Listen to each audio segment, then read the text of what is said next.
Instagram just revealed what it actually takes to blow up and get more followers with their new Best Practices tab. And while there's some things you guys probably already knew, because if you subscribe here, you're usually way ahead of the curve, but they actually did clarify some strategies, for example, stuff about hashtags, engagement, and original content that will actually help you grow organically without any of these weird hacks that some other people talk about still, which is coincidentally one thing they actually mentioned. Don't use those weird hacks, aka apparently weird hacks are Manychat automations, but more on that in a minute. So every account should basically have under their professional dashboard what's called best practices. And, this is essentially, if you click there, this is how it looks. And they really go all in to tell us what's actually important in different categories, guidelines, reach, engagement, creation. Now, I've actually had the privilege of working directly with some of the biggest accounts creators across different niches across the world, helping them build and also refine their strategies.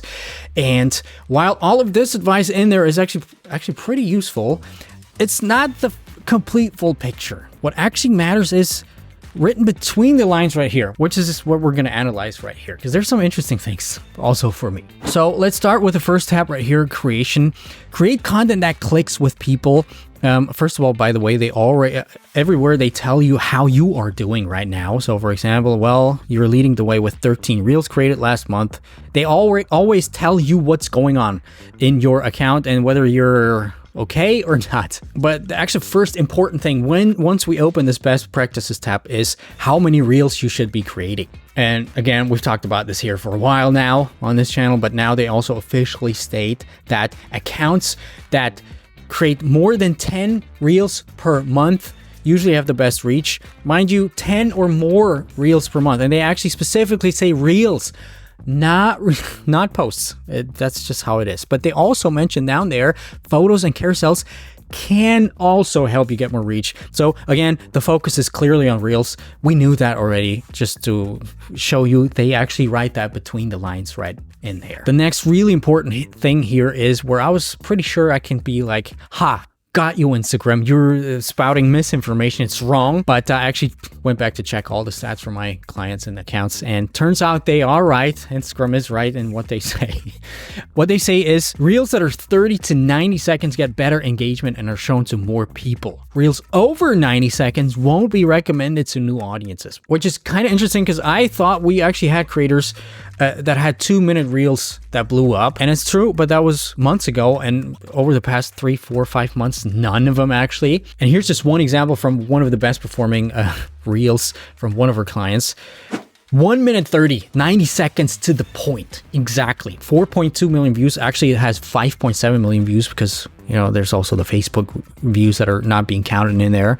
But there's that. It's also clearly something where I think they go against this 5-6 second trending reel approach where people just hammer out these 5-second videos that don't really have anything to add. This actually brings me to the next point that a lot of people are asking constantly in my programs here in the comments. And I've been talking about this and telling you guys this for probably a year or more, but now they finally have confirmed it officially. We're talking about hashtags. They say only use relevant hashtags. Obviously, that's what we know. But when you dig a little deeper and scroll all the way to the right, there is a video called How to Use Hashtags from Carly Lynn, who's part of the Instagram team. And she basically says you shouldn't use more than 5 hashtags, which is essentially what we're been talking about for more than a year. Again, if you subscribe here, you're always ahead of the curve. But also, and this is the actual great interesting news here, is finally officially been confirmed. Yet another win for Team heyDominik to predict correctly way in advance all of these things, that broad hashtags such as hashtag reels or hashtag explore can actually hurt your reach, and by using them or the wrong ones, you will actually get less views. You guys just didn't want to believe me. I've actually had fights with some corporations, big corporations. If you probably know them, I can't mention them, but yeah, who use these hashtags, and they tried to force me to use them for some of the clients. No, we got it now in Technicolor. black on white. No, but you know what I mean. We got it now, officially confirmed by Instagram. Don't use these broad hashtags. Be very deliberate with hashtags. We have actually a video about hashtags, how to use them. Some interesting intel that I figured out from our clients. Linked down below there or after this video. Last thing about this creation tab, just, we should know that you should keep it high resolution. People tend to engage more with high quality content.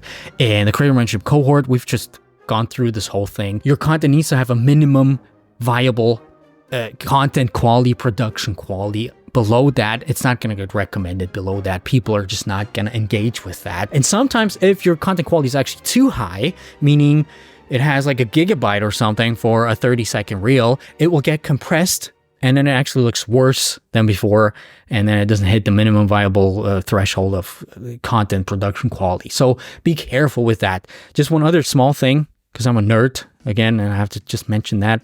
I have ADHD or whatever. They say they should have a minimum frame rate. Reels should have a minimum frame rate of 30 frames per second. Just one insight, well, I believe them, but this video that I showed you from before with more than 5 million views, and all the other ones from this account that have consistently blow up, they have 25 frames and not 30. So it's below that minimum 30 frames. Now, the engagement tab, basically, we know that focus on deeper engagement, how to do that, creating cool, interesting videos with a purpose and with some substance. We always talk about this. They also talk about sharing. We all know this. But one thing that's kind of interesting is that they encourage you to reply to comments within a couple of days.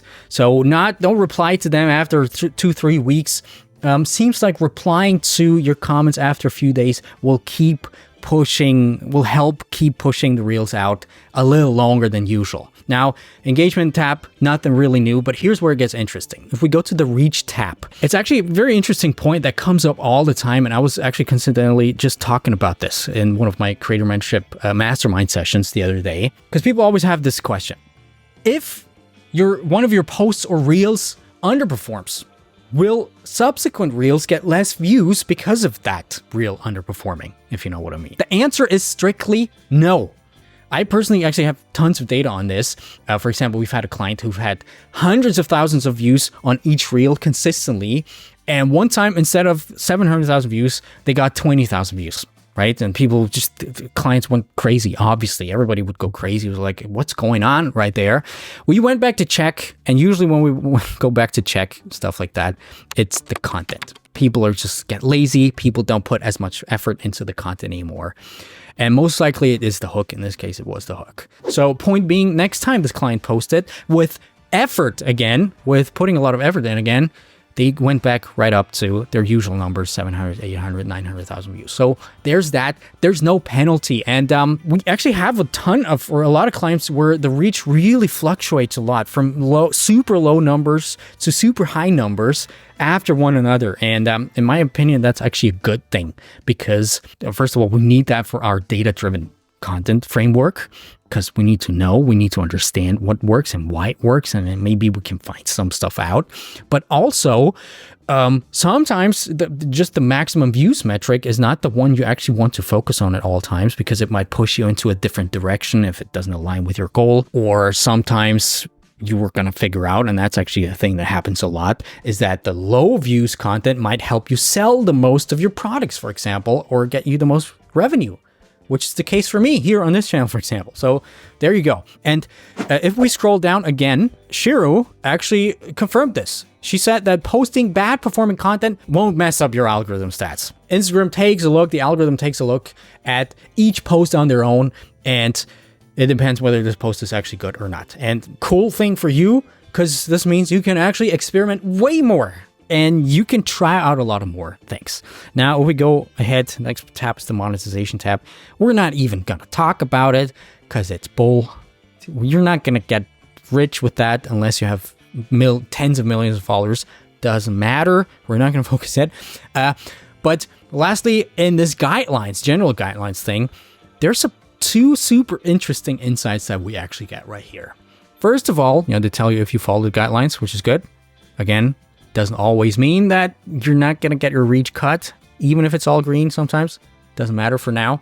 But first of all, the watermarks. I feel like I shouldn't have to say this anymore, but don't post anything with a watermark, especially not with a TikTok watermark in there. But also any watermark is bad.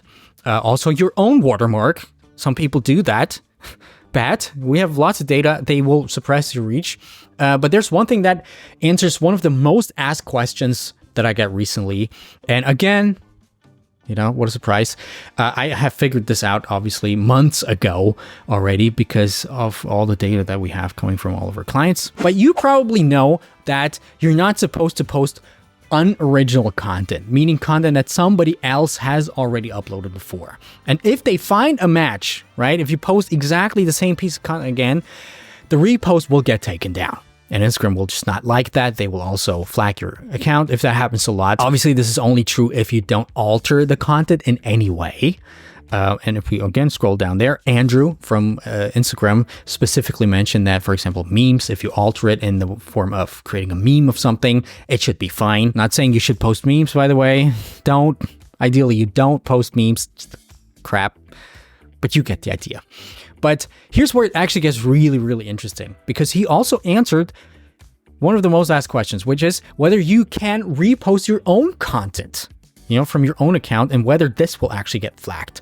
And the answer is a clear no. It will not get flagged.